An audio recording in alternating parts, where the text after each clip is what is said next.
Hello everyone. So today we'll talk about ancient history. Okay, so ancient India पढ़ेंगे part 4। जिन्होंने आगे के part नहीं पढ़े हैं प्लीज़ देख लें उसको। पुराने लेक्चर्स हैं, आप पार्ट 1, 2, 3, 4 देख सकते हैं। Part 1 was about prehistory, part 2 was about Indus Valley civilization, part 3 was again about Jainism and Buddhism. So ये पार्ट 4 है। जस्ट अ कॉशन, ये बेसिकली पार्ट 1 है, पार्ट 4 का सब सेक्शन 1 है। इसमें हम बात करने वाले हैं एंशियंट डायनेस्टीज के बारे में, क्योंकि बहुत बड़ा हो जाएगा एक लेक्चर के लिए। So that's why I will be making this lecture into 2 parts. Okay, so ये सब सेक्शन 1 है जहाँ पे हम पोस्ट मौर्य तक डील करेंगे। ओके, सो आप अगर ये ऐप नहीं इंस्टॉल किया हुआ है तो इंस्टॉल कर लें। सीक्रेट गुरुकुल का ऐप है हमारा। अगर आपने डाउनलोड नहीं किया है तो प्लीज़ डाउनलोड कर लें। इसके साथ साथ अगर आप ये कोर्स मेरे कूपन कोड से परचेज करेंगे, निवेदिता 10 से, तो आपको 10% का डिस्काउंट भी मिलेगा। इस कोर्स के बारे में और डिटेलिंग कर लेते हैं। इस कोर्स में आपको वीडियो लेक्चर्स मिलेंगे, ई बुक्स मिलेंगी, आपके डाउट क्लियरिंग सेशंस होंगे, क्विजेज होंगे, प्रीवियस ईयर क्वेश्चन पेपर्स होंगे, टेस्ट सीरीज होंगे, प्रैक्टिस क्वेश्चंस होंगे, सिलेबस डिटेलिंग होगी और इंटरव्यू गाइडेंस भी होगा। तो ये पूरा कंप्लीट पैकेज हम लोगों ने बनाया है। एंड इसमें आपको फ्री कोर्सेज भी मिलेंगे, पेड कोर्सेज भी मिलेंगे। जो पेड कोर्सेज हैं उनका जो रेट है वो भी काफ़ी नॉमिनल रखा है।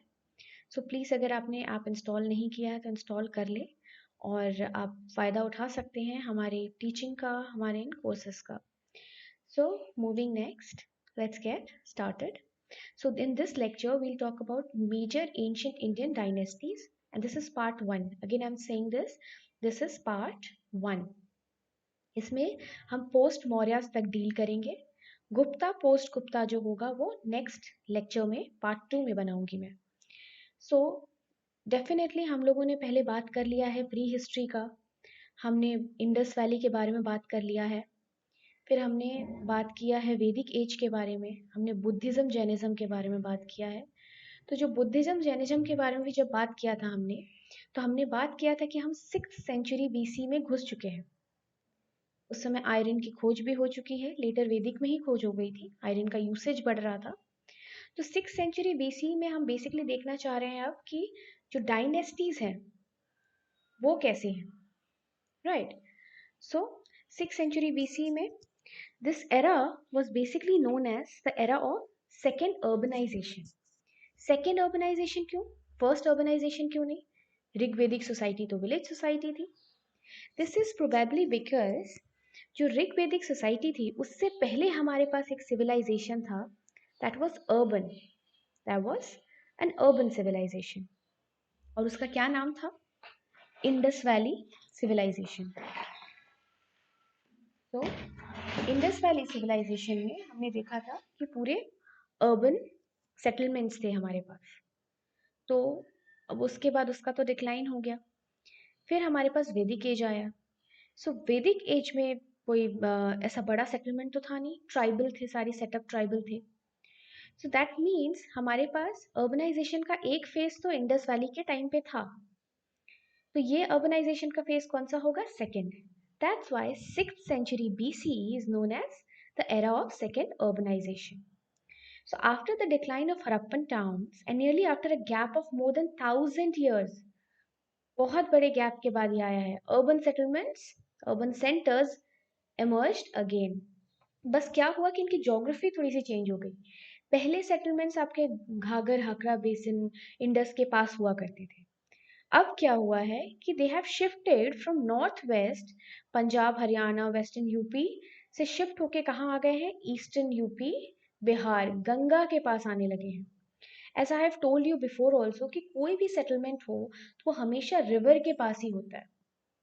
ज़्यादातर चांसेस होते हैं कि रिवर के पास हो, क्योंकि वहाँ की मिट्टी, वहाँ की लैंड जहाँ पे आप एग्रीकल्चर कर सकते हैं, सब चीज़ों का एक्सेस होता है, तो इसलिए लोग यूजुअली वहाँ पे होते हैं। और इसीलिए आपको इंडो गैंजेटिक प्लेन्स जो हैं हमारे, वो सबसे पॉपुलस है, कब सबसे ज़्यादा पॉपुलेशन है वहाँ पे।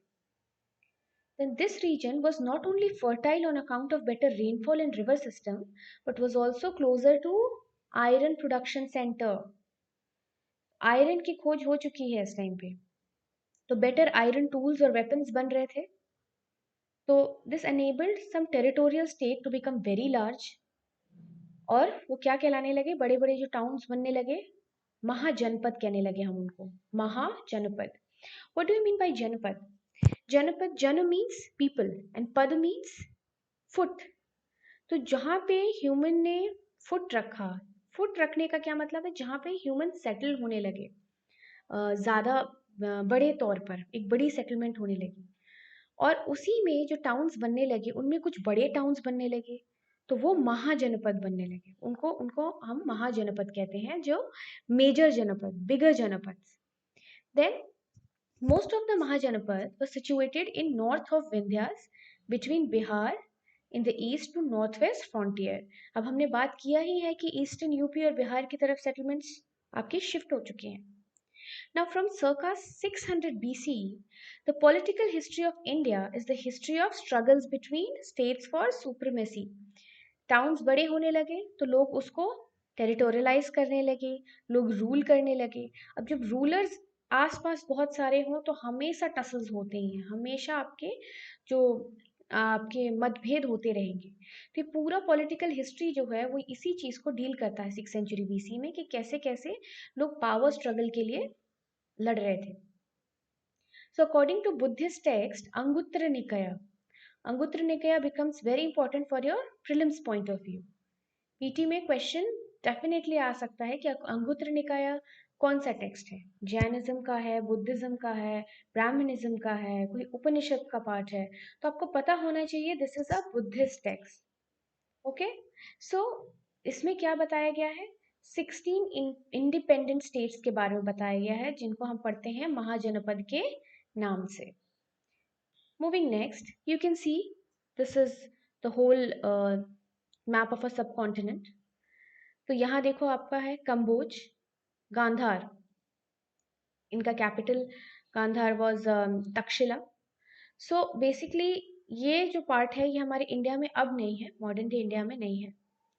इंडिया में क्या है, कुरु, दिल्ली के पास कुरु, पांचाल, कोसाल, मल्ला, वज्जी, काशी, अंग, मगध, शुरसेन, वत्स, चेडी, मत्स्य, अवंती एंड अस्माक.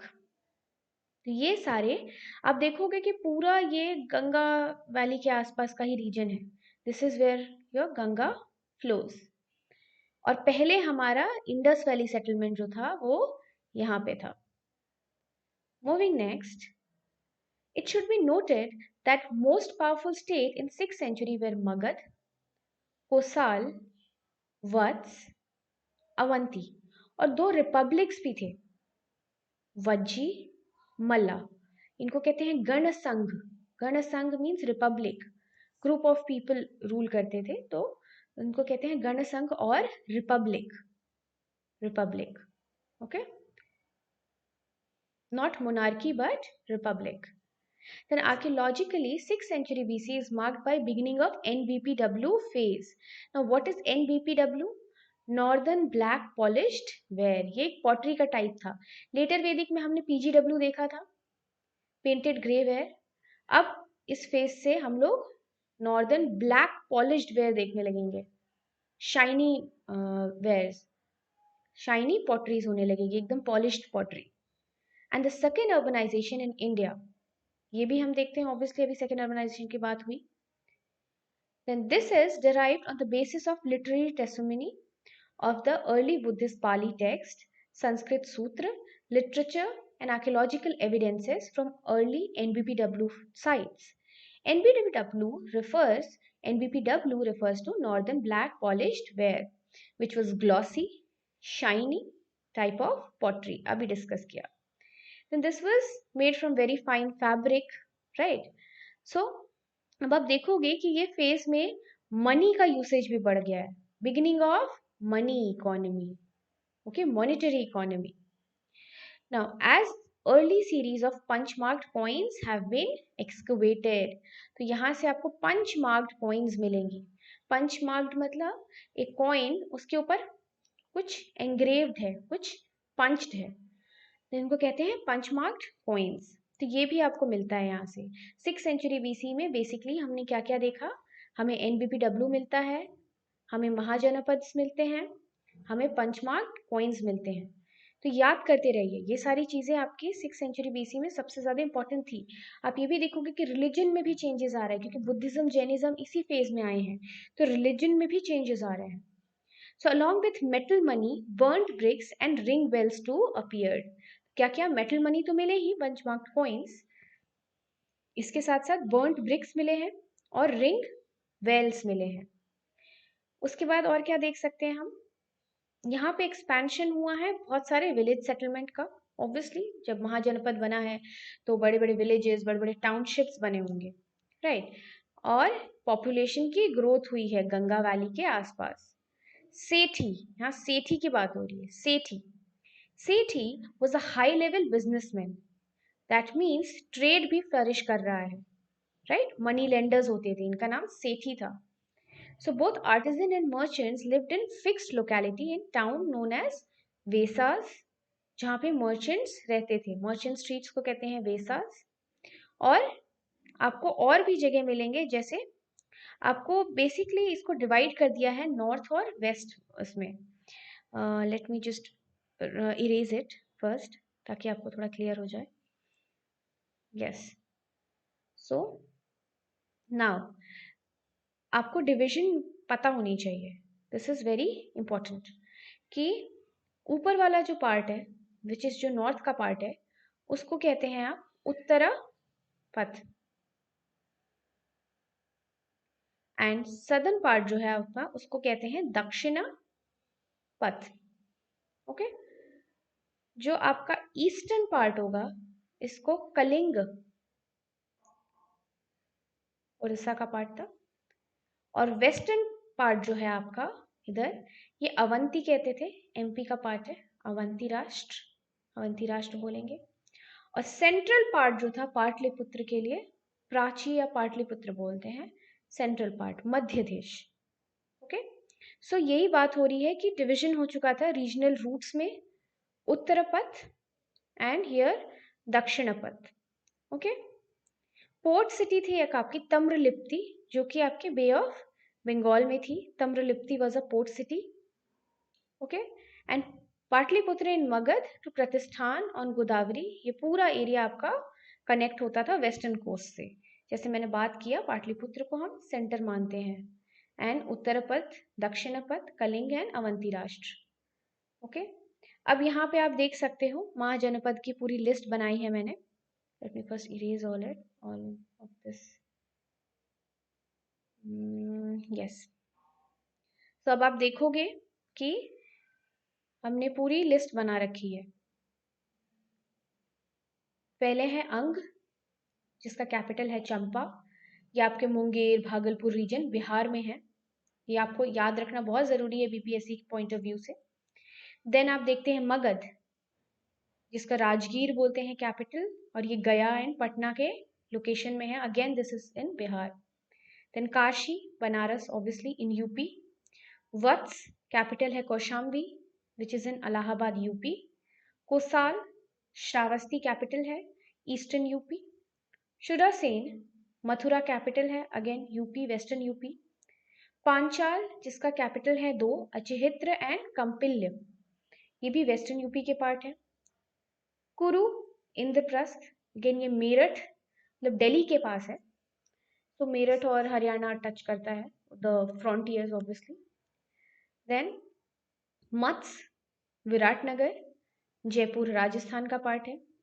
चेडी, सोटीवती बोलते हैं या शक्तिमती बोलते हैं, बुंदेलखंड अगेन यूपी, बांदा का पार्ट है. बुंदेलखंड यूपी MP दोनों टच करता है. तो आप देख रहे हैं यूपी में बहुत सारे हैं. बनारस में 1 2 3 4 5. दिल्ली, अगर मेरठ को आप NCR का पार्ट ना मान के मानो तो भी ये भी आ सकता है, बट ठीक है अगर हम ना माने. और बुंदेलखंड का रीजन भी टच करता है 4 स्टेट्स को, बट स्टिल अगर मानो तो थोड़ा यूपी में भी है, क्योंकि बांदा जो है वो यूपी का पार्ट है। तो अभी तक सारे ऑलमोस्ट 6-7 आपके जो महाजनपद है यूपी में ही आ रहे हैं, पर 2 आपको तो याद ही रखने हैं। $100 क्वेश्चन है, ये बिहार में आएगा। Then you see Avanti. Avanti MP में है, उज्जैन में। गांधार, तक्षशिला, ये हमारे इंडिया में नहीं है, रावलपिंडी पंजाब, मतलब बेसिकली सिंध रीजन जो कि आपका पाकिस्तान में है। कंबोज, पूंछ, कश्मीर का पार्ट है बट पाकिस्तान वाला पार्ट है, इंडिया का नहीं। अस्माक प्रतिष्ठान, ये महाराष्ट्र सदर्न पार्ट में जाएगा, bank of Godavari. Vajji, Vaishali, Malla, Kushinagar, this is in UP. तो आपने देखा कितने सारे महाजनपद हमें मिले। मूविंग नेक्स्ट, अब आप देख लो दक्षिणापथ उत्तरापथ कैसे डिवीजन हुआ है। This is your Uttarapatha, this is your Dakshinapatha. आप सिटीज और रिवर्स देख सकते हैं आप, और ये सारे हस्तिनापुर, या again this is all discussion of your 16 mahajanapada. Moving next, the higher officials were known as mahamattas और आमत्याज। ठीक है, ये लोग क्या करते थे, एग्जीक्यूटिव, जुडिशरी, मिलिट्री फंक्शन था इनका, 3 फंक्शन था इनका, और बहुत इंपॉर्टेंट है, क्वेश्चंस आते हैं अमात्याज पे। तो ये क्या थे, जज की तरह काम करते थे। ओके, देन अब आपके जो मिनिस्टर्स होते थे उनको मंत्री बोला जाता था। कमांडर्स जो होते थे सेना नायक, and there these all were assisted by ayuktas, ये असिस्टेंट एक तरह से असिस्ट करता था आयुक्तास। देन पॉपुलर असेंबलीज क्या क्या थे, सभा और समिति तो डिसअपियर हो गए, लेटर वैदिक में ही इनका बेसिकली करप्शन शुरू हो गया था, करप्ट होने लगे थे।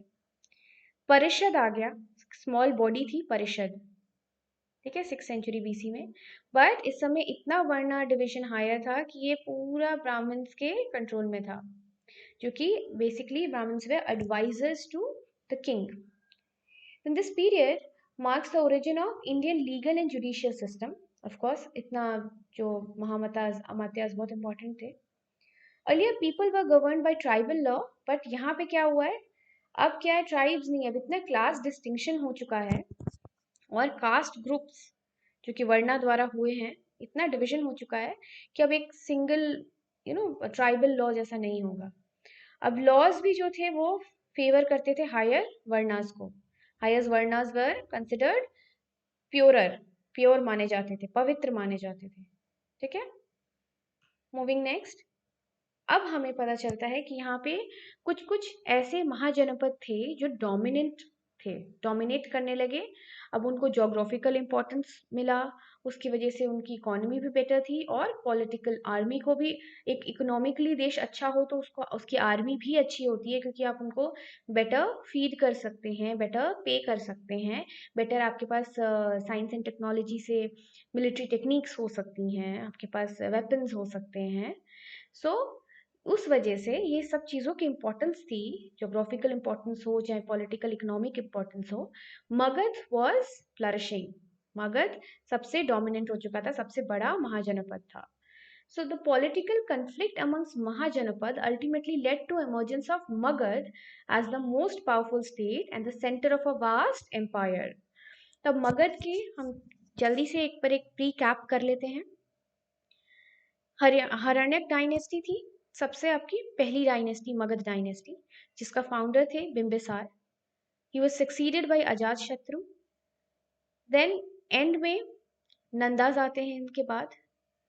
Nanda dynasty was founded by Mahapadmananda. He was succeeded by Dhanananda. उसके बाद अलेक्जेंडर इन्वेजन होता है, बेसिकली नंदास के टाइम में ही होता है, बट नंदास के आगे क्या होता है कि मौर्यन एम्पायर आता है, और ये सब इतना स्ट्रेंथन थे, बीच का जो सेंटर का पार्ट था यहाँ पे रूलर्स एकदम ग्रिप बना के रखे थे। इसकी वजह से अलेक्जेंडर और आगे तक नहीं अपना इन्वेजन करते हैं, और वो वापस रिट्रीट कर जाते हैं। उसके बाद मौर्याज हैं। मौर्य में आप चाणक्य के बारे में अच्छे से पढ़ेंगे, तो इसमें मैंने दे दिया है ऐसे शॉर्ट में। एंड देन आप अशोका द ग्रेट के बारे में डेफिनेटली पढ़ने वाले हैं जब हम बात कर रहे हैं मगधन डायनेस्टी के बारे में। आगे उसके बाद हम पोस्ट मौर्य के बारे में भी पढ़ेंगे। So Mauryan empire was part of Magadha, obviously उनका सेंटर था मगध। सो मगधन डायनेस्टी और मौर्यन डायनेस्टी में कंफ्यूज मत होना, अगर मगध इंक्लूड करता है मौर्यस को, so that is very true. Okay, moving next, Haryanka dynasty. So Bimbisara के बारे में थोड़ा सा बात कर लेते हैं। ये जो पॉलिटिकल सुप्रीमेसी थी मगध की, वो बिम्बिसार के स्टार्ट होती है। ही रूल्ड 544 टू 492 बीसी तक रूल किया इन्होंने। इनकी कुछ पॉलिसीज हैं, जैसे मैट्रिमोनियल अलायंस बहुत ज़्यादा इंपॉर्टेंट था। आप देखते हो अकबर के टाइम में भी वो राजपूतों से शादी करते हैं। मैट्रिमोनियल अलायंस से क्या होता है ना कि उस समय पे क्या था कि जो दूसरा राजा है वो तो आपका फ्रेंड बन गया है, कभी भी आपको ज़रूरत होगी वो आपको हेल्प करेगा। दूसरा ये कि कई बार आप हड़प भी लेते हो उनकी सारी प्रॉपर्टी। टेक्निकली देखो, जिनकी सिर्फ बेटी हो तो क्या होता था कि सन इन लॉ को पूरा प्रॉपर्टी चला जाता था। तो टेक्निकली मैरिज अलायंस बहुत ही स्ट्रांग होते थे।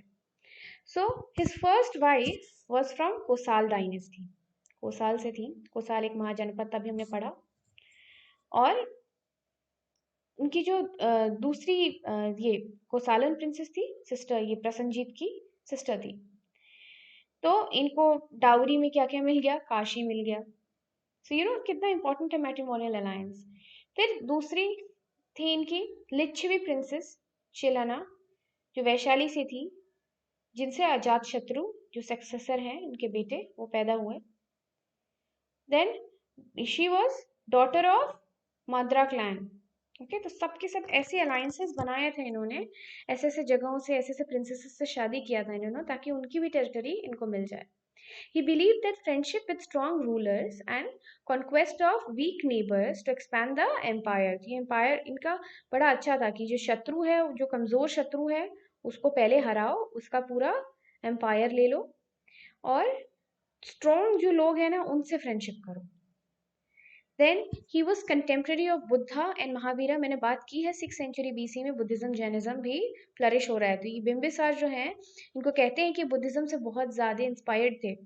तो इस समय पे बुद्धा एंड महावीरा का टीचिंग चल रहा था, इनका इन्फ्लुएंस था।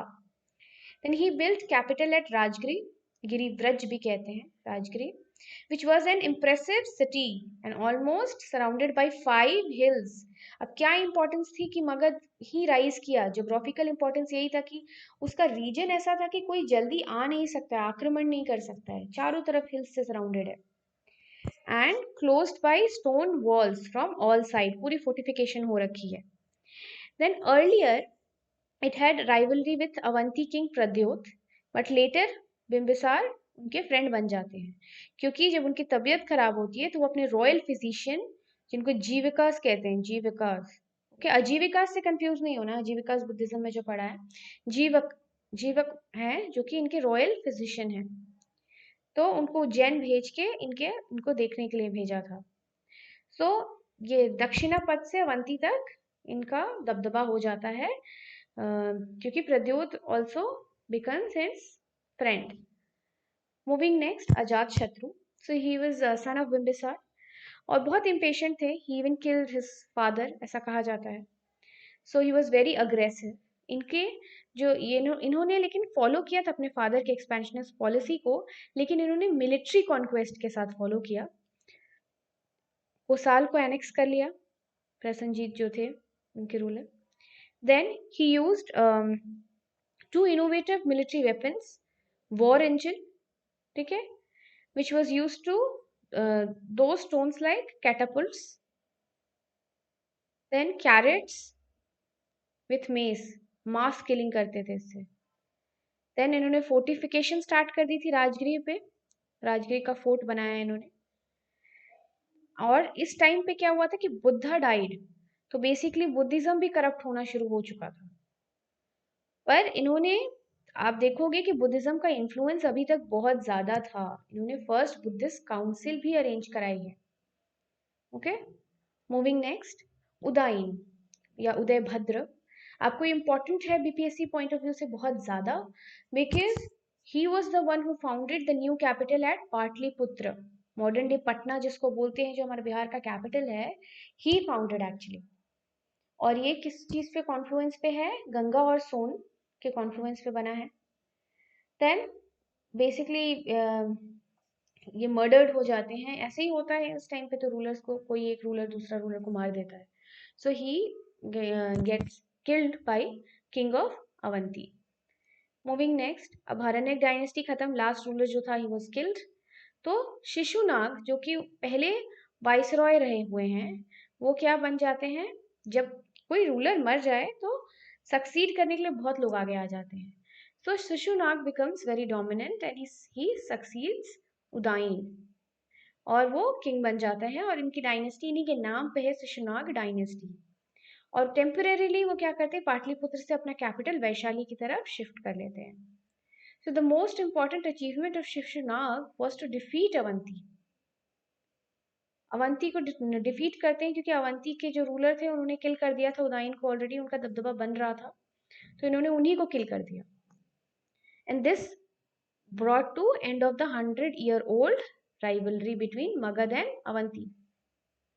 उसके बाद काल अशोक के बारे में देखते हैं। He was successor of Shishunaga. Then he is also known as काकवर्णा, ठीक है। और इन्होंने सेकेंड बुद्धिस्ट काउंसिल कराई है वैशाली में। फर्स्ट बुद्धिस्ट काउंसिल हो गई आपकी पाटलिपुत्र में जो अजात शत्रु ने कराई, सेकेंड काल अशोक कराते हैं, दोनों अलग अलग डायनेस्टी के, एक हरण्यक के, एक शिशुनाग के। Moving next to Nandas. Nanda के फाउंडर थे महापद्म नंदा, इनको उग्रसेन भी कहते हैं, पाली टेक्स्ट में उग्रसेन का नाम दिया हुआ है। Because he had large army, बहुत बड़ी आर्मी थी इनके पास, लार्ज स्टैंडिंग आर्मी के लिए नोन है Mahapadma Nanda. According to brahmanical text he belongs to a lower caste. ब्राह्मण के टेक्स्ट जो है वो बोलते हैं कि ये शूद्र थे, या हो सकता है कि ये क्षत्रिय नहीं थे जो पहले रूलर्स होते थे, ठीक है। कुछ पुराणास कहते हैं कि ये शायद सन थे शिशुनाग के, और शूद्र वुमन से बॉर्न थे। तो बहुत सारे इनके कास्ट के बारे में लोग ऐसा डिफरेंट डिफरेंट नोशन लेते हैं। तो अनंत कुल का नोशन इनके बारे में बोला जाता है कि इनका जो अनलोन लिनेज था, इनका जो लिनेज है, कुल जो है, के बारे में हमें उतना पता नहीं है। The first empire builder of India भी इनको कहा जाता है। तो कभी ये क्वेश्चंस बहुत आते हैं, who was the first empire builder of India, who is said to be the first empire builder of India। ये महापद्म नंद हैं, नंदा डायनेस्टी के, इनको एकारत भी बोलते थे, Ekarat, Ugrasena, Ekarat, first empire builder of India, okay. Then ये क्या किया, और भी बहुत सारी जगह कलिंग को मगध से जोड़े। तो इनको जो कलिंग से ये क्या किया, एक इमेज ऑफ जिन, जैन जो महावीर हैं उनको जिना बोला जाता है, वहां से विक्ट्री के तौर पे उनका इमेज लेके आए Magadha. Then he also acquired Kosala, और देन उनके अलग अलग मेथोडोलॉजीज थे जो कि बहुत ही अच्छे थे। He even built canals, irrigation work कराया। तो राजा के काम से राजा की जो रेन है बड़ी हो जाती है और पॉपुलैरिटी बढ़ती है। Moving next, Mahapadmananda was succeeded by Dhanananda. Dhanananda भी बहुत इंपॉर्टेंट है, इनको अग्रेनम्स और जैंड्रम्स ग्रीक टेक्स्ट में इनका नाम रखा गया है, ग्रेनम्स एंड जैंड्रम। और बिलीव किया जाता है कि अलेक्जेंडर जो थे वो यहाँ तक आए, फिर उन्होंने देखा इतनी बड़ी आर्मी है धनानंद के पास, तो वो आगे एडवांस नहीं कर पाए मगध की तरफ, ओके। और इन्होंने अच्छा मेजरमेंट सिस्टम रखा हुआ था, नंदो पकड़नी, नंदो प्रकरणी ये नाम दिया गया है। और इनको भी कहा जाता है कि बहुत ही ओप्रेसिव एरोगेंट रूलर थे, क्योंकि इन्होंने बहुत हेवी टैक्सेस वगैरह लगा रखे थे। मूविंग नेक्स्ट, अब आप देखोगे कि मगधन विक्ट्री का क्या कॉजेस था, जो हमने पहले वैसे शॉर्ट तो देख लिया, मोटा मोटी हम लोग ने देख लिया है, बट और थोड़ा सा डिटेलिंग देख लेते हैं। पहला कि इनको जोग्राफिकल पोजीशन का एडवांटेज था, ऑब्वियसली आयरन डिपॉजिट तो था ही, बिहार झारखंड का रीजन जो था वहां पे, वेपन्स इसलिए इनके पास अच्छे थे। देन फिर कैपिटल जो इनका था राजगृह एंड पाटलिपुत्र, उनका स्ट्रैटेजिक लोकेशन था भाई, इतने हिल्स के ऊपर सराउंडेड थे, 5 हिल्स थे, नेचुरली उनको फोर्टिफाइड थे वो लोग, तो इतना फोर्टिफिकेशन अच्छा था तो कोई कैसे इन्वेजन करेगा वहां पे। Then Pataliputra was more like a water fort, वहां पे क्या था, फोर्ट तो था ही और आसपास रिवर्स थे, सोन एंड गंगा। तो मतलब उनको किसी इंसान को कैप्चर मतलब इन्वेजन करना हो तो पहले वो ये पूरे पानी को स्विम करके आएगा, फिर ये पूरे फोर्ट्स को तोड़ेगा, तब जाके अंदर घुसेगा। सो दिस इज उस समय पे तो टेक्नोलॉजीज वैसे ही नहीं थी, तो आइडियली दिस वाजंट पॉसिबल। तो इसीलिए मगधन विक्ट्री, इसीलिए हम कहते हैं कि मगध को ज्योग्राफिकली भी इतना एडवांटेज था। सेकेंडली, मगध ले at the centre of middle Gangetic plains. Fertile है, फर्टाइल है, रेनफॉल होता रहता है। एक तो यहाँ पे इन्वेजन करना भी बहुत मुश्किल है, ऐसा रीजन है, इतनी चिपचिपी गीली मिट्टी। देन बहुत प्रोडक्टिव है, इरिगेशन होता है, लोग को खाने पीने की तो प्रॉब्लम नहीं होगी, इतनी बड़ी आर्मी जो है उनको खिला पिला के तंदुरुस्त कर रखा होगा, खाने पीने की तो कोई प्रॉब्लम नहीं होगी यहाँ पे। सो मिलिट्री एडवांटेज भी हो गया इनको, हॉर्सेस थे इनके पास, कैरेट्स थे, अच्छे वॉरफेयर्स थे, मिलिट्री एडवांटेज हो गया। एलिफेंट जो थे वो यूज हो सकते हैं फोर्ट्रेस को तोड़ने के लिए, लेकिन आप देखो ना वहां पे रोड्स और ये सब नहीं था, गीली मिट्टी थी, मतलब लैंड ऐसा था कि आप इन्वेजन कर ही नहीं सकते वहां पे जल्दी, जब तक आप पूरे बहुत ही वेल प्रिपेयर्ड ना हो। देन मगध का थर्ड क्या एडवांटेज था कि उनके पास इतने मतलब एम्बिशियस रूलर्स थे, सबने इतना अच्छा अच्छा काम किया है रूलर्स ने, जैसे बिम्बिसार, अजात शत्रु, महापद्मनंद, इन लोगों ने बहुत सारा काम किया, काफी स्प्रेड किया है अपने अलायंसेस भी और अपने किंगडम को। देन फोर्थ क्या इंपॉर्टेंस है कि ट्रेड, मेटल मनी, ये सब स्टार्ट हो चुका था ना, तो ट्रेजरी जो थी मगधन किंग की बड़ी अच्छी थी, पूरा पैसे रुपए पैसे की कोई प्रॉब्लम नहीं थी। तो again it help to raise a huge army. और फाइनल एक एडवांटेज क्या था मगधन रूलर्स के पास, कि अनऑर्थोडॉक्स कैरेक्टर था इनका। ओके, सोसाइटी इनकी अनऑर्थोडॉक्स थी, मैट्रिमोनियल अलायंसेस किसी के भी साथ बनाओ जिससे फायदा हो रहा है, बहुत तरह की चीजें थी, तो अनऑर्थोडॉक्स कैरेक्टर भी इनको एक एडवांटेज दे रहा था। Moving next, north west India के बारे में बात कर रहे हैं अब हम लोग, जो मैसेडोनियन इन्वेजन, इंडो ग्रीक्स का इन्वेजन, ये सब जो स्टार्ट हो रहा है। सो अब आपको पता है कि लोग लड़ रहे हैं, पावर का स्ट्रगल चल ही रहा है, तो अब पॉलिटिकल डिसयूनिटी का फायदा सब लेते हैं। तो इस डिसयूनिटी का फायदा किसने लिया? पर्शियन रूलर्स ने लिया, पर्शियन इन्वेडर्स ने लिया। तो ये लोग क्या किए, पेनिट्रेट करने लगे नॉर्थ वेस्ट इंडिया से। अगर आपका इंडिया है ये, इधर से आपका पूरा ईरान का पार्ट है, तो ये नॉर्थ वेस्ट इंडिया से इन्वेड करना शुरू किए। तो पहले कौन थे? एकमेनिड किंग जो थे, साइरस वाज फर्स्ट रूलर जो इन्वेड किए, एक्सपेडिशन किया उन्होंने, डिस्ट्रॉय किया सिटीज को, और बहुत जगह से इन्होंने ट्रिब्यूट लिया, बहुत ऐश की पहले। फिर डेरियस आए जिन्होंने पंजाब की तरफ से घुसने की कोशिश की। तो जो हिस्टोरियन है हेरोडोटस, जिनको कहा जाता है father of western history writing, ठीक है, तो हेरोडोटस भी इनके बारे में मेंशन करते हैं, किस तरह से इन्होंने इन्वेजन किया, प्लंडर किया। सो इनफैक्ट ज़र्क्सिस और बहुत लोग आते हैं जो कि इन्वेजन करते हैं, और ये समझ में आता है कि टिल अलेक्जेंडर्स इन्वेजन, जो कि ग्रीक इन्वेजन है, इससे पहले तक अच्छे से पर्शियन रूल हमारे नॉर्थ वेस्ट कॉन्टिनेंट में चल रहा था। Then moving next, this is a map, यहाँ पे आपको दिखेगा किस तरह से इन्वेजन हो रहा है। पूरा एरिया आप देखोगे, फरगना से, पामिर से, ये पूरा नॉर्थ वेस्ट इंडिया का पार्ट है। आप देख सकते हैं, this is very clear, Hindu Kush, ये पूरा यहाँ से आ रहे हैं। ये नाम देखो, एलेक्जेंड्रिया, नाम भी बहुत इंपॉर्टेंट होते हैं, ये सब चीज़ों से इंस्पायर्ड है। एलेक्जेंडर इन्वेजन आप इसीलिए कहते हैं ना, ये सारे पूरा मैप चार्ट है कि एलेक्जेंडर किधर से आए। Moving next, Mauryan empire. अब ग्रीक और इंडो ग्रीक्स ये तो सब आ ही रहे थे, तो आप पहले देखोगे कि जो इंडिया में सेंटर में अब मगधन डायनेस्टी ऑलमोस्ट खत्म हो चुकी थी, शिशुनाग आके, फिर नंदाज आए। द लास्ट रूलर जो था नंदा का, he was defeated by Mauryas. So Mauryan period basically क्या क्या चीज़ों के लिए जाना जाता है, पहले हम एक इंट्रोडक्शन देखते हैं इनके बारे में। सो ये अर्ली हिस्ट्री है इंडियन सब कॉन्टिनेंट के। ये फर्स्ट सब मतलब ऐसा नहीं है कि ये पहला एस्टैब्लिश्ड एम्पायर है, पर बहुत ही इनोवेशन भी हुआ है, इनोवेटिव एम्पायर था, स्टेबल गवर्नमेंट था। सबसे बड़ी बात है कि मौर्यस के पास स्टेबल गवर्नमेंट था।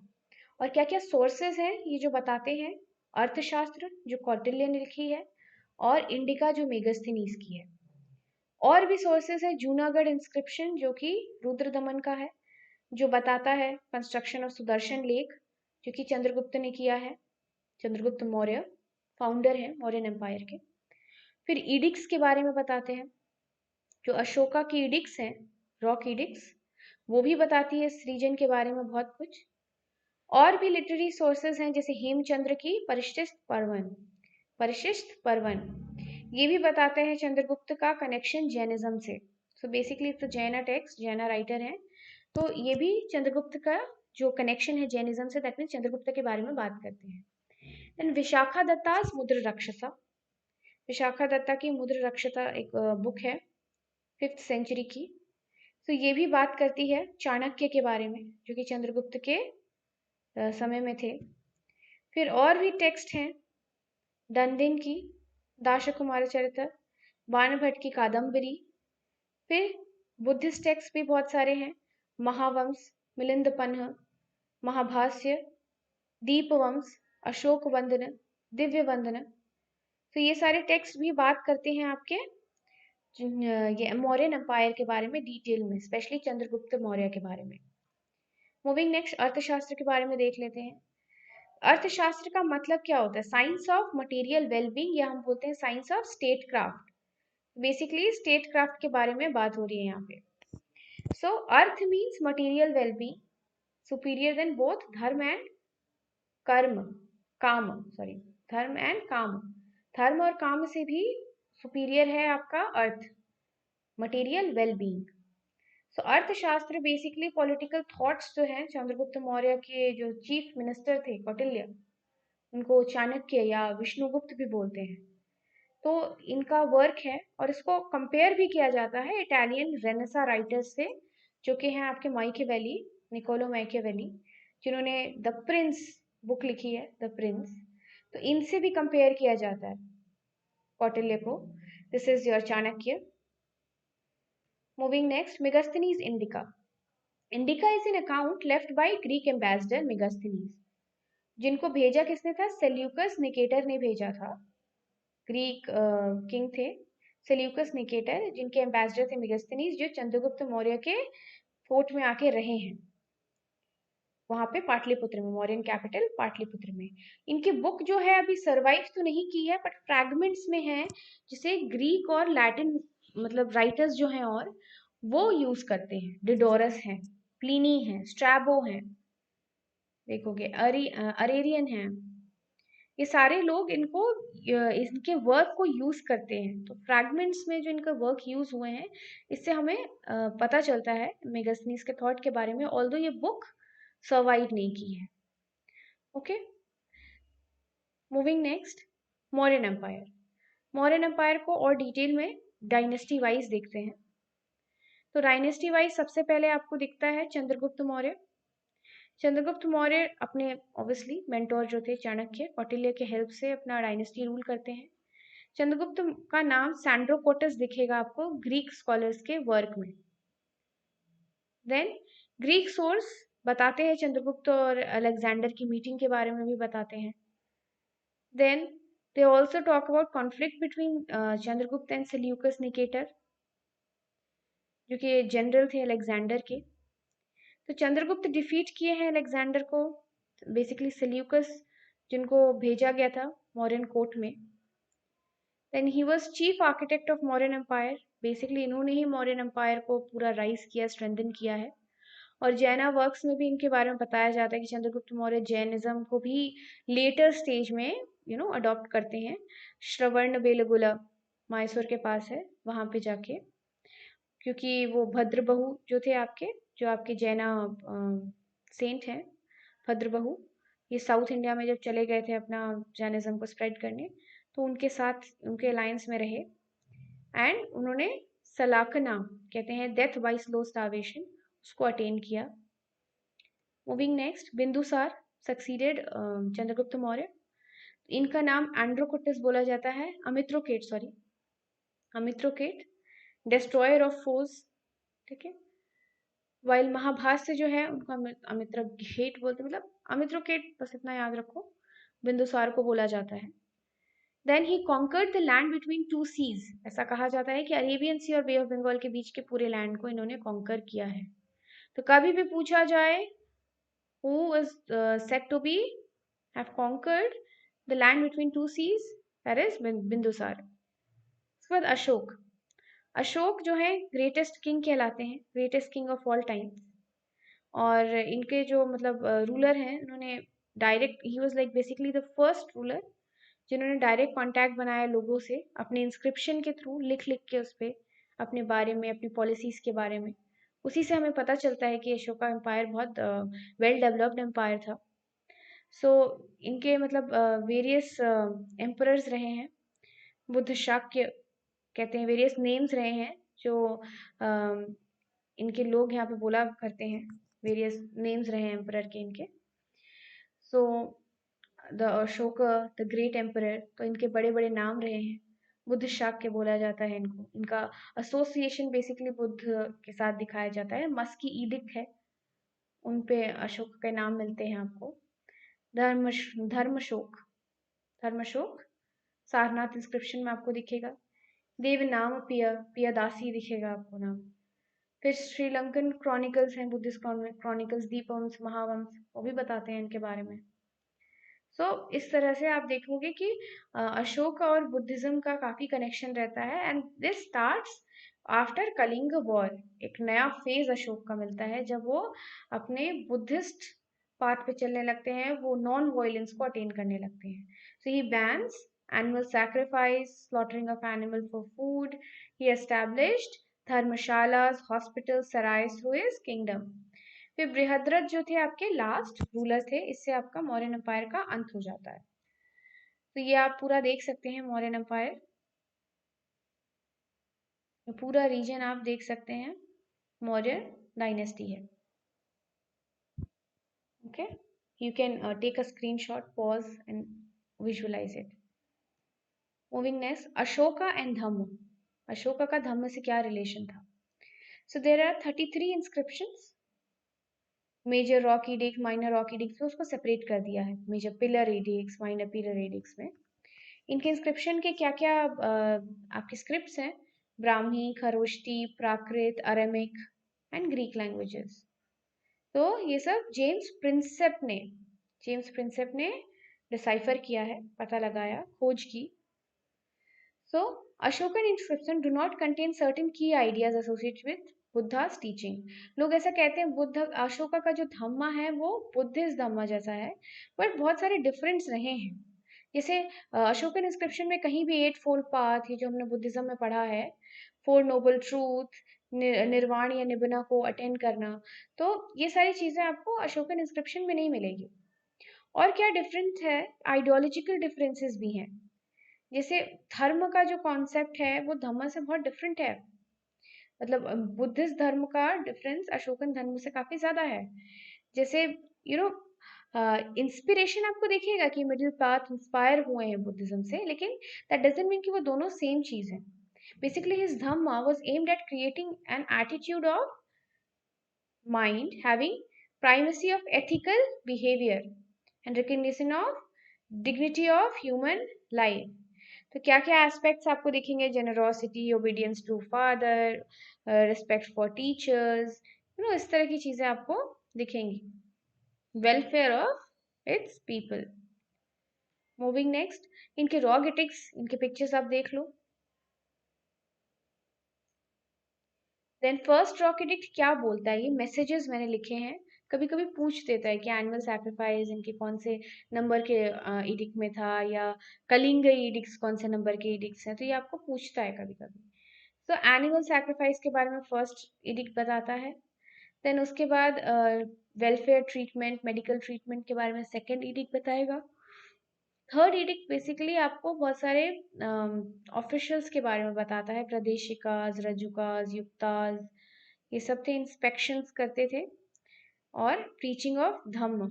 तो बेसिकली इनको क्या कहा जाता था कि ये प्रीच करते थे और स्प्रेड करना था, इनका ड्यूटी था, प्रादेशिकाज, रजुकाज और युक्ताज का धम्म। ठीक है। देन फोर्थ एडिक्ट के क्या बात किया जाता है, भेरी घोष। भेरी घोष का मतलब war drum, replaced by dhamma Ghosh. ठीक है, भेरी ghosha was replaced by dhamma Ghosh. ये किसमें है, फोर्थ एडिक्ट में। और जो किंग अशोक हैं वो इन सब चीजों में अटैच्ड हैं, ये आपको फोर्थ एडिक्ट में पता चलता है। So bheri ghosha was replaced by dhamma ghosha. Then fifth edict जो है बहुत इंपॉर्टेंट हो जाती है, धम्मा महामतास का अपॉइंटमेंट के बारे में बताया जाता है, जो कि धम्म को स्प्रेड करते हैं। देन सिक्स्थ एडिक्ट में मंत्री परिषद के बारे में बात हुई है, पुलिसानी एंड पतिवेदिकास ये सब रिपोर्टर्स थे। मंत्री परिषद, पूरे मंत्री परिषद के बारे में सिक्स्थ एडिक्ट में बात हुई है। मूविंग नेक्स्ट, सेवेंथ एडिक्ट में रिलीजियस टॉलरेंस के बारे में बात हुई है, आसपास साउथ इंडिया में भी कुछ किंगडम से आगे पढ़ेंगे हम।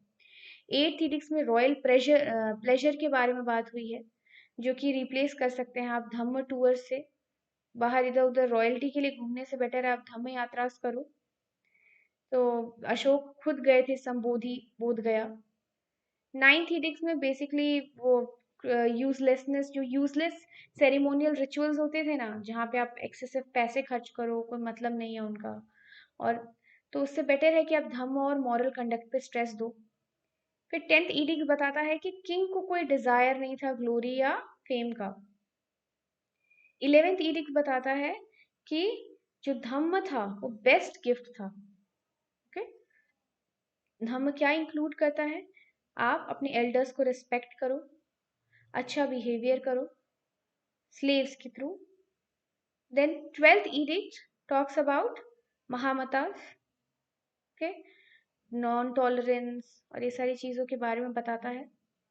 And thirteenth edict is the very important edict, इसको कहते हैं कलिंगा एडिक्ट, क्योंकि कलिंगा वॉर के बारे में बताता है। ओके, देन पिलर इंस्क्रिप्शन है, लौरिया अरेराज, लौरिया नंदनगढ़, रामपुर, निंगलिसागर, सारनाथ, तोपरा, मेरठ। बहुत इंपॉर्टेंट है, सब आसपास है बिहार के भी। तो ये इंपॉर्टेंट है, लौरिया अरेराज और लौरिया नंदनगढ़ तो बहुत ही ज़्यादा इंपॉर्टेंट है। देन फिरोज शाह तुगलक जो थे आपके दिल्ली, आप मेडिवल स्लाइड में पढ़ेंगे, मेडिवल हिस्ट्री में, तो वो भी इनमें से मेरठ वाले जो पिलर्स थे वो शिफ्ट किए हैं। जैसे there are pillars without inscription such as bull capital pillar at Rampur and the pillar with lion capital at Vaishali and कोलाम पिलर, ये सर विदाउट किसी कैपिटल के हैं। ओके, कोई कैपिटल नहीं है इन पे, विदाउट किसी इंस्क्रिप्शन के हैं। तो पिलर्स के क्या क्या फीचर थे, डायमेंशन सैंडस्टोन से बने हुए थे, चुनार से सैंडस्टोन्स आए थे आपके, मोनोलिथ पिलर हैं, लस्ट्रस पॉलिश्ड हैं, ये इनकी खासियत है, स्मूथ सिलिंड्रिकल शाफ्ट है इनका। सो ये सारी इंपॉर्टेंट चीजें हैं आपके अशोकन पिलर में। मूविंग नेक्स्ट, कुछ और एडिक्ट सुन लेते हैं। इलाहाबाद में भी एडिक्ट है, फिर जहांगीर ने रिमूवल कराया था, ये responsible for its removal to fort at Allahabad और Girnar rock inscription of Rudradaman. Then Kandahar inscription देखेंगे आप, निगली सागर इंस्क्रिप्शन देखेंगे, रिमिंडई इंस्क्रिप्शन देखेंगे, ये दोनों नेपाल में है। Basically Buddha was born in Nepal, तो उनसे रिलेशन समझाया जाता है। देन आप देख सकते हैं मॉडर्न एडमिनिस्ट्रेशन, हमने बात किया था, उत्तरापथ, दक्षिणापथ, ईस्टर्न इंडिया, अवंती राष्ट्र, कलिंगा। देन मंत्री परिषद के बारे में बात हुई है, chief minister, mantri, purohit, high priest, senapati, commander in charge, yuvaraj, crown prince, samaharta, collector of revenue, subordinate officer revenue के, yukta, prashasti, head of prisoner, sannidhata, head of treasury, nayaka, head of city security, paura, city police, vyavaharika आपके चीफ जज होते थे, करमंतिका आपकी इंडस्ट्रीज ऑफ फैक्ट्रीज हेड करते थे, दंडपाल police head करते थे, Durgapala royal fort, Annapala food grains, rajukas जो थे लैंड मेजर करते थे, एंड प्रदेशिकास जो थे आपके डिस्ट्रिक्ट एडमिनिस्ट्रेशन के हेड थे। मूविंग नेक्स्ट, ये आप पूरे देख सकते हैं, सांची स्तूप, ये सब मॉडर्न आर्किटेक्चर्स हैं। सांची स्तूप, दीदारगंज यक्षी, ये पटना में है, Didarganj Yakshi becomes very important from BPSC point of view. Dhauli elephant, Lomas cave, और ये जो लायन कैपिटल है सारनाथ का, वही हमारा एम्बलम में अडॉप्ट किया गया है। मूविंग नेक्स्ट, मौर्यस का डिक्लाइन कैसे होता है? तो ब्रह्मैनिकल रिएक्शंस एक तो था ही कि उस समय पे जो एंटी सैक्रिफाइस एटीट्यूड था बुद्धिज्म में, मैंने आपको पढ़ाया है कि एग्रीकल्चर इंपॉर्टेंट हो गया था, तो उनके लिए आपको बुल्स की ज़रूरत थी, एनिमल्स की इंपॉर्टेंस बढ़ जाती है, और जो ब्राह्मण्स थे उन्होंने वो लोग सैक्रिफाइसेस करते थे, तो एंटी सैक्रिफाइस एटीट्यूड जो था वो डेवलप हो रहा था। लेकिन प्रॉब्लम क्या था कि अशोका जो थे वो ये सब तो लेके चल रहे थे, लेकिन उनको ये सब लॉस हो रहा था। क्यों? क्योंकि उनके जो कोर्ट में ब्राह्मण्स भी तो थे, जिनको उन्होंने अपने कोर्ट में हायर पोजीशन में रखा था।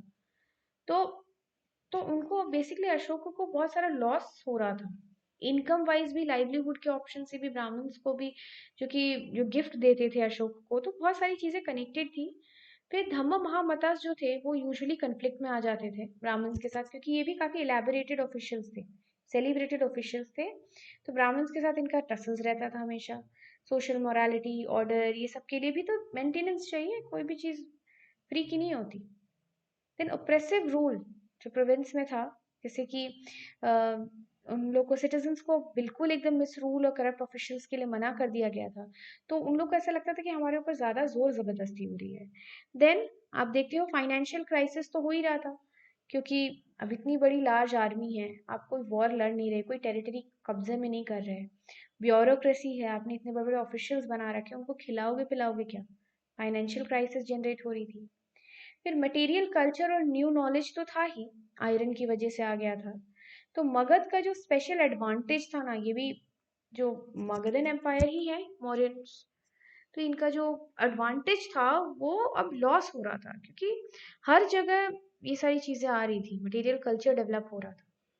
So on the basis of material culture acquired from Magadh, new kingdoms अब डेवलप होने लगे, वहां से तो सबने चीजें सीख ली मगध से, तो नए नए किंगडम्स डेवलप होने लगे, जैसे कि शुंगास, कन्वास, सारे आपके सेंट्रल इंडिया में, चेटीज आपके कलिंग में, जो उड़ीसा का पार्ट है, सातवाहन्स आपके कर्नाटका महाराष्ट्र रीजन डेक्कन में। Then neglect of north west frontier, अब बाउंड्री स्ट्रक्चर एकदम एब्सेंट हो जाएगा, जैसे ग्रेट वॉल ऑफ चाइना है, वैसा कोई बाउंड्री स्ट्रक्चर हमने नहीं बनाया, तो हमारे नॉर्थ वेस्ट इंडिया से बहुत सारे इन्वेजन स्टार्ट हो गए। तो पोस्ट मौर्य के बारे में आप बात कर लेते हैं।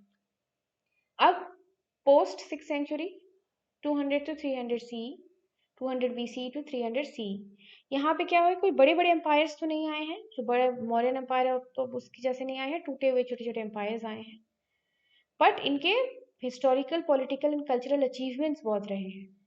अब इनका पॉलिटिकल फोकस जो था इस पीरियड का, मगध से शिफ्ट हो जाता है नॉर्थ वेस्टर्न इंडिया की तरफ, और new new traditions, governance start हो गए हैं, सबॉर्डिनेट रूल्स और ये सब स्टार्ट हो गए हैं। जो सिटीज जो थी, कल्चरल अर्बन कल्चर्स जो थे वो भी काफ़ी डेवलप हो चुके हैं, एंड यहाँ पे क्राफ्ट प्रोडक्शन बढ़ गया है, क्योंकि ट्रेड, मॉनेटरी पैसे तो थे ही, तो ट्रेड भी फ्लरिश हो रहा है, क्राफ्ट प्रोडक्शन इसकी वजह से बढ़ गया है। इकोनॉमी जो थी, अब करेंसी करेंसी यूज करना शुरू कर दिया, न्यू कल्चर्स डेवलप हो गए हैं, रिलीजियस एक्टिविटीज हो रही है बहुत सारे, आपको बहुत सारे आपको वो सारी चीज़ें दिखेंगी, जो भी रिलीजियस सेंटर्स, आपको इंस्टीट्यूशनलाइजेशन ऑफ रिलीजियस एक्टिविटी, मतलब रिलीजियस सेंटर्स बहुत सारे डेवलप होते दिखेंगे आपको। तो मूविंग ऑन नेक्स्ट, आप ये पूरा एरिया देख सकते हो कैसे, आपको यहाँ से इंडो ग्रीक वाला पार्ट तो मैंने आपको दिखाई दिया है, आप और भी रीजन देख सकते हैं। शुंगा एम्पायर किधर आया, मौर्यस की जगह ले लिया, सातवाहन इधर कर्नाटका महाराष्ट्र रीजन में है। फिर मैं फर्दर जब आपको पढ़ाऊंगी चूला पांड्यास के बारे में भी पढ़ाऊंगी, तो अभी फिलहाल आप अपर पार्ट को कॉन्सेंट्रेट करें। तो शुंगस के बारे में बात करते हैं। पुष्यमित्र शुंग, बृहद्रथ जो लास्ट रूलर थे मौर्यास के, उनको किल करते हैं ये, कमांडर चीफ रहे हुए हैं मौर्यास के। जैसे मैंने कहा कि मौर्यन जितनी बड़ी डायनेस्टी तो नहीं बन रही थी, लेकिन छोटे छोटे पॉकेट्स में लोग बहुत पावरफुल हो रहे थे। सो इनका अयोध्या सोन इंस्क्रिप्शन है धन किंग का, तो उनके बारे में मेंशन किया हुआ है कि अश्वमेध सैक्रिफाइस किया उन्होंने, अश्वमेध यज्ञ किया है। सो हिज डोमिनेशन जो था वो पूरा नर्मदा रिवर से पूरा साउथ की तरफ भी बढ़ रहा था। पाटलिपुत्र, अयोध्या, विदिशा तो ये सब तो इंक्लूडेड थे ही, जो मगधन टेरिटरी थे पहले। देन जो कुछ ड्रामास है जो इनके बारे में मेंशन करते हैं, मालविका अग्निमित्र, ये बेसिकली पुष्यमित्र और यज्ञसेन जो किंग है विदर्भ के, उनके बारे में बात करता है। मालविका अग्निमित्र, नाम अग्निमित्र जो है वो भी शुंग एम्परर ही हैं, पर ये सक्सेसर हैं पुष्यमित्र के। फिर he also defeated Bactrian king Demetrious. फिर इनका नाम पतंजलि के वर्क्स में भी है, कालिदास के ऑब्वियसली मालविका अग्निमित्र में है, वो अश्वमेध यज्ञ के बारे में इनके बताया हुआ है। सो इनके बारे में काफी चीजें बताई हुई हैं। दिव्य मदन जो एक अकाउंट है वो बताता है कि Pushyamitra was very cruel towards Buddhism and his hatred towards Buddhism. क्यों? क्योंकि इनको कहा जाता है बेसिकली ये ब्राह्मण्स आ रहे थे, ब्राह्मणिज्म स्ट्रेंथन हो रहा था वापस से। Then Agnimitra was the successor, वो हीरो हैं आपके कालिदास मालविका अग्निमित्र के। देन भागभद्र, भागभद्र या भागवत कहते हैं, ये भी एक किंग है जो कि बेसिकली सक्सीड किए हैं कुछ टाइम के लिए, छोटे टाइम के लिए। और जो बेस नगर विदिशा में जो आयरन पिलर है आपका, वो सॉरी बेस नगर में जो गरुड़ स्तंभ है आपका, वो हेलियोडोरस का है और वो भागभद्र के ही रेन में हुआ है। देन देवभूति जो है आपके, वो लास्ट रूलर है शुंगा डायनेस्टी के। Moving next, Kanva. Kanva dynasty was ruled by Vasudeva Kanva, Vasudeva Kanva, और ये डिसेंडेंट है ऋषि कण्वा के जो कि पाटलिपुत्र में रूल किए। According to some scholars the last Kanva ruler Susharman was overthrown by a successor of Simuk और सातवाहन। अब देखो धीरे धीरे कैसे नीचे की डायनेस्टीज हैं, यहाँ पे डेवलपमेंट हो रहा है, धीरे धीरे वो इधर ओवरथ्रो कर रही हैं अपर पार्ट वालों को।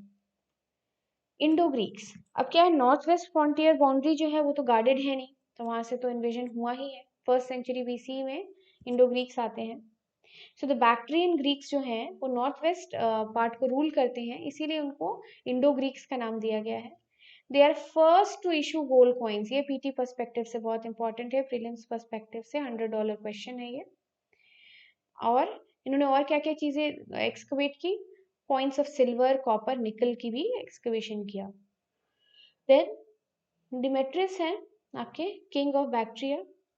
फिर उसके बाद मिनांडर आते हैं जिनको मिलिंद भी बोला गया, मिलिंद पन्हा एक अकाउंट है, बुद्धिस्ट टेक्स्ट है जिसमें कम्युनिकेशन है मिनांडर या मिलिंद का नागसेन, बुद्धिस्ट सेंट है, उनके साथ, बुद्धिस्ट मॉन्क है उनके साथ।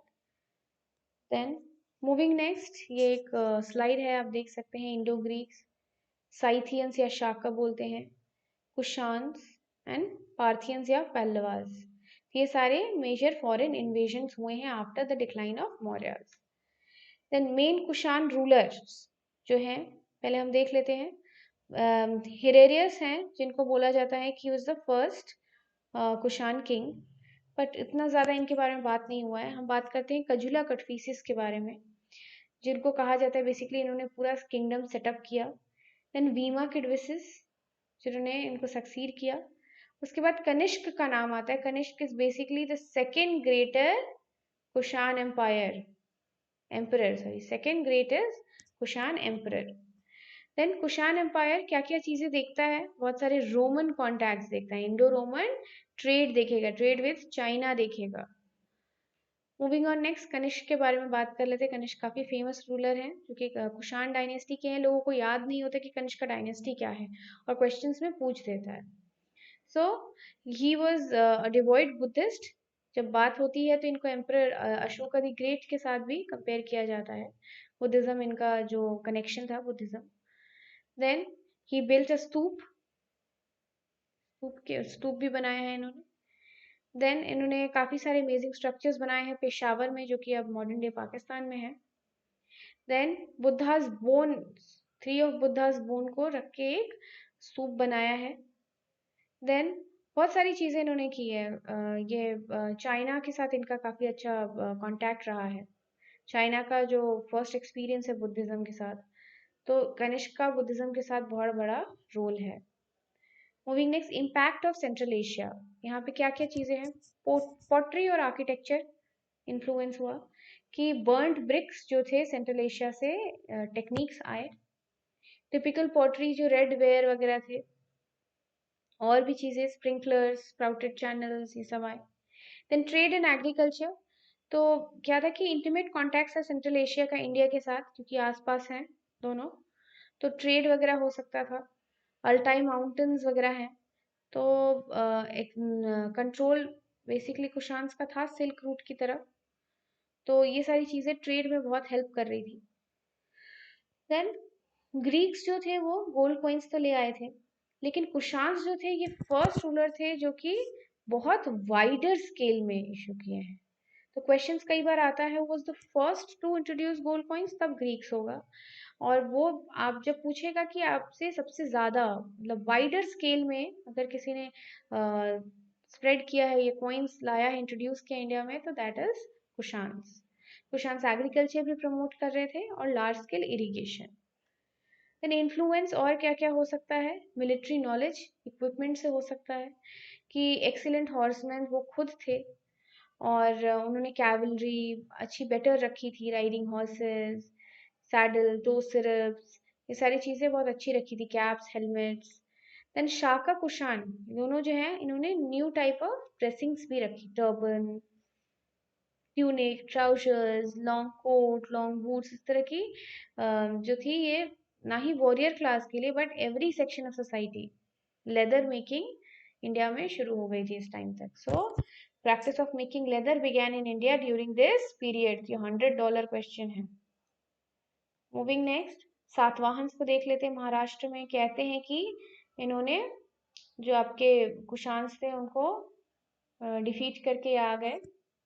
तो Simuka was the founder.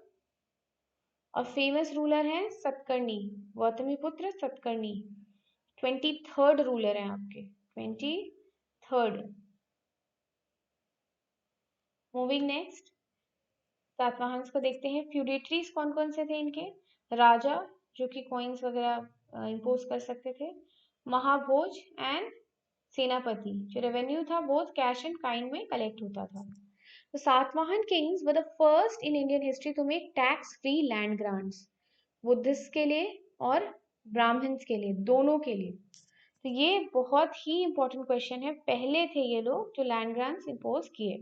This practice became more prominent, धीरे धीरे सक्सेसेस जो आए उनके उस टाइम में। तो ये बेसिकली ब्रिज करते थे, महाराष्ट्र रीजन में ब्रिज कर रहे हैं, नॉर्थ साउथ को ब्रिज करते हैं इंडिया के।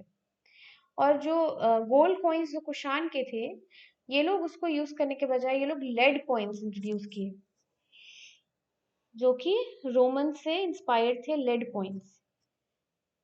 देन अब क्या था कि अब लेड का मनी है तो बहुत इजीली फोर्ज भी हो जाता था, डुप्लीकेट मनी भी बन जाता था। इसके अलावा और क्या क्या देखा आपने? रूरल इकोनॉमी डेवलप हुई, क्योंकि पैडी, राइस का कल्टीवेशन स्टार्ट हुआ कृष्णा रिवर गोदावरी रीजन के पास, कॉटन प्रोडक्शन स्टार्ट हो गया। तो सातवाहन को बेसिकली आंध्राज भी बोलते हैं, इनका दूसरा नाम है आंध्राज। जैसे चेटीज को या चेडीज को जो कलिंग में थे, उनको आप कलिंगा डायनेस्टी भी बोलते हैं, चेडी डायनेस्टी या कलिंगा डायनेस्टी। मूविंग नेक्स्ट, वैष्णव गॉड्स थे जिनको ये लोग पूजने लगे थे, कृष्णा एंड वासुदेव। देख रहे हैं आप बुद्धिज्म से ब्राह्मणिज्म पे शिफ्ट हो रहे हैं वापस से लोग। तो लेकिन इनका क्या था, ये बेसिकली ब्रिज बनाए हुए थे, बुद्धिस्ट मॉन्क्स को भी इन्होंने लैंड दिया है। तो नागार्जुन कुंडा एंड आम्रवती आंध्र प्रदेश में है, और नासिक एंड जुन्नार आपके महाराष्ट्र में है। ये इंपॉर्टेंट बुद्धिस्ट साइट्स थे सातवाहन के टाइम में।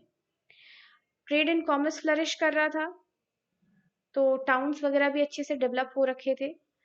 और जो डोनेशंस थे, मर्चेंट्स वो लोग काफ़ी हायर डोनेशंस करने लगे थे बुद्धिस्ट जो भी आपके मोनास्ट्रीज थे उसके लिए। अब ब्राह्मण्स भी चाह रहे थे कि इनका डोमिनेंस वापस से स्थापित हो, तो उन्होंने वर्णा सिस्टम बहुत अच्छे से डेवलप कर दिया था, 4 फोल्ड डिविजन अच्छे से हो चुका था, और वैदिक सैक्रिफाइसेस वगैरह किंग करते थे, तो ब्राह्मण्स ऑब्वियसली वो कंडक्ट कराते थे, कंडक्टर तो वही थे वैदिक सैक्रिफाइसेस के, तो ब्राह्मण्स अपना डोमिनेंस वापस ले रहे थे। बहुत सारे चैत्य विहार ये सब बने हुए हैं। सातवाहन के टाइम में। कार्ले चैत्य है आपका वेस्टर्न डेक्कन में, जो कि इसी टाइम को बिलोंग करता है। नासिक इंस्क्रिप्शन है जो नहापना और गौतमी पुत्र सतकर्णी का है, जो थ्री विहारस के बारे में बात करता है। और ऑफिशियल लैंग्वेज जो सातवाहन की थी वो प्राकृत थी, ऑल्दो स्क्रिप्ट आपका ब्राह्मी था। मूविंग नेक्स्ट, चोला चेरा पांड्या। जब हम महाराष्ट्र से और नीचे आ रहे हैं, चोला चेरा एंड पांड्यास, ये अर्ली किंगडम्स हैं सदर्न पार्ट में, डेक्कन पार्ट में। और इनको जानने के लिए आपको ये पता होना चाहिए कि संगम डायनेस्टी, जो आपकी बहुत अर्ली डायनेस्टी है, वो भी इधर ही डेवलप हुई थी पहले। ये कृष्णा रिवर के साउथ में है, ये इम्पोर्टेंट क्राउन किंग्स थे। ये तमिलक्कम रीजन कहते हैं इसको, संगम एज में डेवलप हुआ था। ओके, सो ताम्रपानी श्रीलंका का पार्ट है, ये सब इंक्लूडेड था। फिर आप देखेंगे lower Krishna valley, Kerala coast, ये सब आपके मैप में यहाँ आपको दिखेगा। ओके, मूविंग नेक्स्ट, ये आपको देख सकते हैं पांड्यास का कैपिटल क्या था, चोला चेरा का क्या कैपिटल था। पांड्यास का मदुराई था, इनका एम्बलम फिश है और इनका इंपॉर्टेंट पोर्ट है कोरकाय। चोलास का कैपिटल उरैयूर, एम्बलम इनका टाइगर है और इंपॉर्टेंट पोर्ट है फुहार या मॉडर्न डे कावेरी पट्टनम। चेरास का वंजी, वो है इनका एम्बलम, और तोंडी या मुचीरी इनका प्रीमियम पोर्ट है।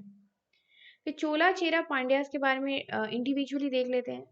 पांड्यन टेरिटरी जो थी वो साउथ सदर्न मोस्ट थी, साउथ ईस्टर्न पोर्शन को अक्वायर किया हुआ था। और पांड्यास का फर्स्ट मेंशन आपको मेगास्थनीज इंडिका में मिल जाएगा। ठीक है, ये फेमस थे पर्ल्स के लिए, P for pearls, P for Pandya, जैसे याद रखो। ओके, संगम लिटरेचर मेंशन करता है इनके बारे में, बहुत ही प्रॉस्परस रीजन था। ट्रेड, इंडो रोमन ट्रेड बहुत इंपॉर्टेंट है इस टाइम पे था।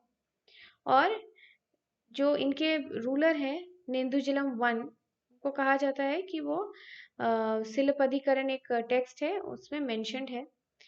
देन नेंदुजिलम टू इनको सक्सीड करते हैं और इन्होंने कहा जाता है कि इन्होंने डिफीट किया है चेरास चोलास को और भी 5 चीफ्टेंस को, बैटल ऑफ तेलंगनम।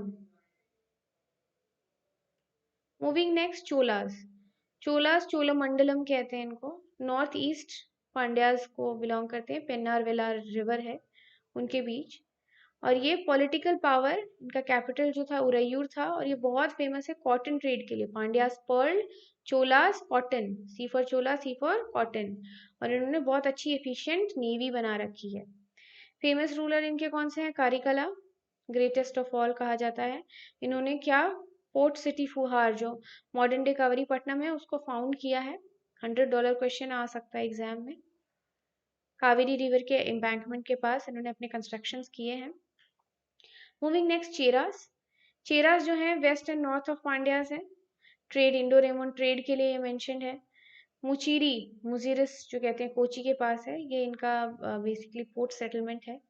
और इन्होंने टेम्पल्स भी बनाए हैं, टेम्पल ऑफ ऑगस्टस कहा जाता है।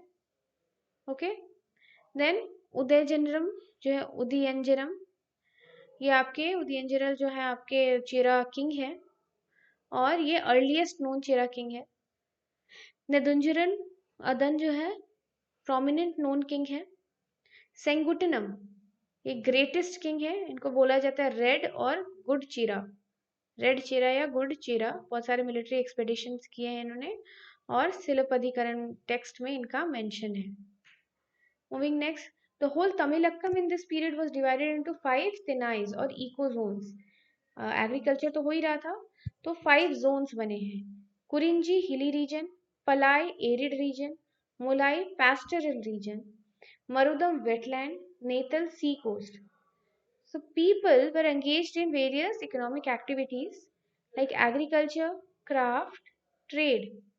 राइस जो था इनका इम्पोर्टेंट क्रॉप था, स्टेपल डाइट था और मीडियम ऑफ बार्टर एक्सचेंज था। कारिकला जो है ये इन्होंने बहुत सारे डैम्स कंस्ट्रक्ट कराए हैं रिवर कावेरी के। और इम्पोर्टेंट फीचर है संगम डायनेस्टी का, वो क्या है, रोमन ट्रेड, रोमन वर्ल्ड से ट्रेड हो रहा है। तो इस रोमन ट्रेड के बारे में पेरिप्लस ऑफ एथ्राइयन सी, ये एक टेक्स्ट है जिसके राइटर के बारे में हमें नहीं पता चला। 5th सेंचुरी के टेक्स्ट है, एनोनिमस राइटर हैं, इनके बारे में बताते हैं। और भी राइटर्स हैं लाइक प्लिनी, अपने नेचुरल हिस्ट्री जो बुक है इनकी, इसमें बताते हैं। ये सारी किताबों के नाम याद कर लीजिए, एग्जाम में मैचिंग में पूछ देगा आपसे। और मेजर आइटम्स जो है एक्सपोर्ट के क्या क्या थे आपके, स्पाइसेस थे, perfumes, jewellery, jewels, semi products जो प्रेशियस सेमी स्टोन्स थे, diamonds, carnelian, turquoise, agate, sapphire, सारी चीज़ें, पर्ल्स, सैंडलवुड, आयरन, ये सारी चीज़ें एक्सपोर्ट हो रही थी। और रोमन्स गोल्ड और सिल्वर के उसमें एक्सपोर्ट एक्सचेंज में एक्सपोर्ट कर रहे थे। रोमन गोल्ड कॉइन्स आपको साउथ इंडिया में बहुत सारी मिलेंगी। और इंडो रोमन ट्रेड यूजुअली आपको एविडेंस अरिकमेडू टाउन में मिलेगा। मूविंग नेक्स्ट, वंजी जो है कैपिटल है चेरा का और इम्पोर्टेंट सेंटर है ट्रेड का। मुशीरी आपका साउथ वेस्ट में है, मुजीरिस भी कहते हैं, ये भी फेमस पोर्ट है चेरा का। Madurai is capital of Pandyas और इम्पोर्टेंट सेंटर है फाइन टेक्सटाइल और आइवरी मेकिंग का, आइवरी मतलब हाथी दांत। कोरकाई जो है आपका तमिलनाडु में इम्पोर्टेंट पांड्यन पोर्ट है। उरैयूर जो है आपका तमिलनाडु में कैपिटल ऑफ चोला है और ग्रैंड सिटी कहते हैं इसको, मैग्निफिसेंट बिल्डिंग्स हैं। कावेरी पट्टनम या पुहार जो है मेन चोला पोर्ट है आपका। तो चोला पोर्ट क्या है, कावेरी पट्टनम। पांड्या पोर्ट आपका क्या है, कोरकाई। और चेरा पोर्ट आपका क्या है, मुजीरिस। मूविंग नेक्स्ट, कंक्लूजन है। सो द पीरियड जो आपका है शाखा, कुषाण, सातवाहन या अर्ली किंगडम्स है अपर पार्ट में। लोअर पार्ट में आपको चेरा, चोला, पांड्यास मिल जाएंगे आपको। So basically prominent industry upper part में कौन से हैं, मथुरा, बंगाल में वंग, ये सारी चीज़ें। उज्जैन जो है आपका बीड मेकिंग सेंटर बनता है। शेल इंडस्ट्रीज डेवलप हुई है कुषाण पीरियड में। कॉइन मिंटिंग स्टार्ट हो जाता है, डिफरेंट आपको कॉइन्स मिलेंगे, gold, silver, copper, bronze, potin, lead के। और आपको इनफैक्ट फेक रोमन कॉइन्स मिलेंगे। फिर आपको श्रेणी जो गिल्ड्स होते हैं, श्रेष्ठी कहते थे इनको, वो मिलेंगे। फिर आपको एक तरह का सार्थवाहा, सार्थवाहा कहते हैं, ये गिल्ड एक और साथ। आपने सुना श्रेष्ठी के बारे में, सार्थवाहा क्वेश्चन आया हुआ है सिविल सर्विसेज में, सार्थवाहा किसे कहते हैं। तो ये बेसिकली आपके गिल्ड्स, मर्चेंट गिल्ड्स होते थे, गिल्ड्स के हेड होते थे। सो आप समझ गए हैं कि ये पूरा रीजन आपके अर्बन प्रॉस्पेरिटी को डिफाइन करता है। So this was all, I hope you like the lecture. So thank you very much.